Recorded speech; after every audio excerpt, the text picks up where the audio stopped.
muuqaal oo cajaa'ibtooda wata. Midka koowaad waa nin historiana oo wadaad Jewish ah, taariikhyahan Orthodox Jewish ah. Kan labaadna waa monk Buddhist ah. Labadan laba hadalay ka simeeyeen. Waa laba wadaad oo labadaba islaamka aanan markaas shaqo ku lahayn meelihii ay ka soo kala jeedeen. Laakiin midka Jewishka wuxuu qirayaa muuqaal baan idinku haya wad arki doontaan iyaga sheegayo. waan huba wax badan baad ka faa'iideysan doontaa. Kan Jewishka wuxuu qirayaa diinta islaamka inay ka horeysay diinta Yuhuudda. Waliba waxa uu keenayaa meesha ay ku qoran tahay sida uu qiraya. Waliba waxa uu qirayaa in diinta islaamku ay tahay xaq, kitaabkoodana uu cadaynayo. Waliba meesha ay ku qoran tahay sida loo sheegay ayuu tilmaamayaa. Kalabaadna Buddhista waxaad inta ku arki doontaa monk waxa la ragga ugu sareeya diin ahaan waxa ay Buddhista u sheegtaan ama ay u aaminsan yihiin ama ruuxiga waxay caafimaad ahaan iyaga uga aaminsan yihiin waxaad u fahamsan tahayba. waxa uu leeyahay Ilaahay waan ogahay Allaha saxda Rabbiga saxda inuu Allah yahay. waxaan rumaysanahay Nabi Muhammad in uu jiro calayhi salaatu wasalaam. wax aad la yaabtaad ku arki doontaan labada muuqaal wax badan oo daah ka saarnaana banaanka iman doonaan.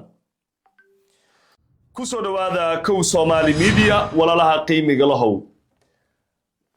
marnabna in waqti badan iyo wax kale waqti u nooga dhumo waxaan ka bilaabeynaa wadaadka Yuhuudka waliba muuqaalkan isla dhageysan doona iyadoo English ah.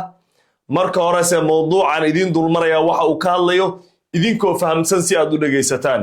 waliba waan idin bishaaraynayaa waxaad muuqaalkaas wadaadkan historianka ee Jewishka aad ku arki doontaan isagoo dhameystiran barteena Telegramka Kow Somali Media.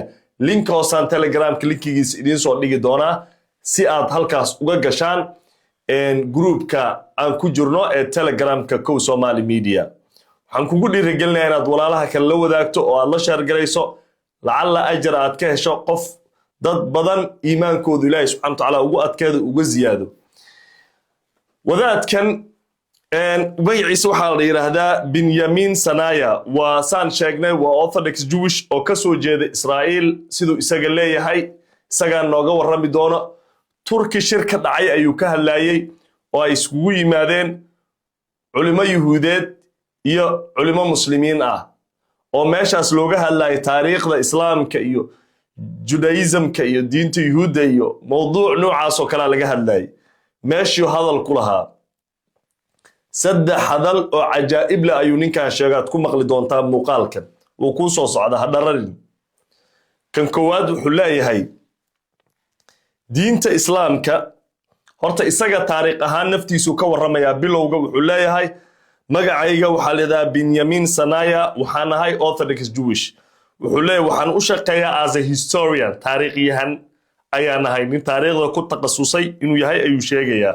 wuxuu la tali ka yahay maxkamadda ay dadka Yuhuudda diintooda ku dhaqma ma ahan dawladooda calmaaniyada ah ama nidaamka calmaaniyada ayaga u dhisan maahan ayaan maarta la taliye ka ahay buu leeyahay. macnaha waa nin diinta Yuhuudkana aad u yaqaano taariikhdan aad u yaqaano. wuxuu leeyahay waxaan ku raaxaystaa wax badan aan ka akhriyaa axaadiista nabiga calayhi salaatu wasalaam iyo quraanka wax badan ayaan ka bartay buu leeyahay. taariikhdana wax badan ayaan ka ogahay sida aan ugu raaxaysta taariikhdeena oo Judaismka ama Yuhuudda ayaan ugu raaxaystaa taariikhda islaamka ayuu leeyahay. wax badan ayaanan ka bartay.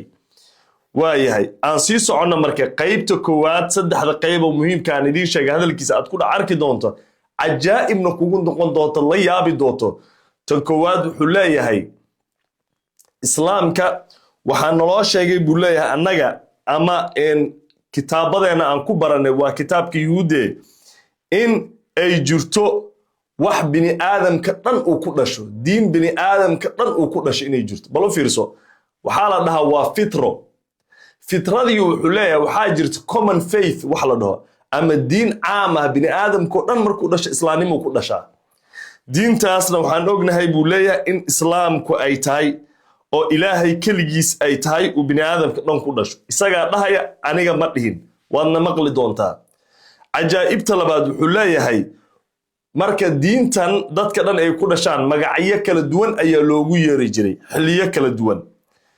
tusaale wuxuu leeyahay xilligaas magacyada loogu yeeri jiray waxaa ka mid ahaa magacyadaas dadka cadaabka macnaha ka baqo waqti baa loogu yeeri jiray English ahaan buu dhahayaa waxaa kaloo loogu yeeri jiray buu leeyahay reer nuux buu leeyahay reer nuux baa la dhihi jiray buu leeyahay kasoo gudub xilligii Greek waxaa la dhihi jiray Tiasabeya Greek Times baa la dhihi jiray laakiin asalka waxaasoo dhan magaca ay ka yimaadeen waxay ahayd buu leeyahay ilaa nebi aadam islaam oo ah ilaahay keligiisoo la isku dhiibo barnaamijkaad ku maqli doontaa wuu sii wadaa wuxuu leeyahay according to marka loo eegu leeyahay school of thought marka madrasa loo eego ama fakar mid ka mid macallimiintooda ama wadaadada ugu waaweyn waa qof mid mar hor dhintuu soo qaadanaya wuxuu leeyahay marka loo eego waa adoo soo qaatay tusaalena uguma dhigi karo imaam Shaafici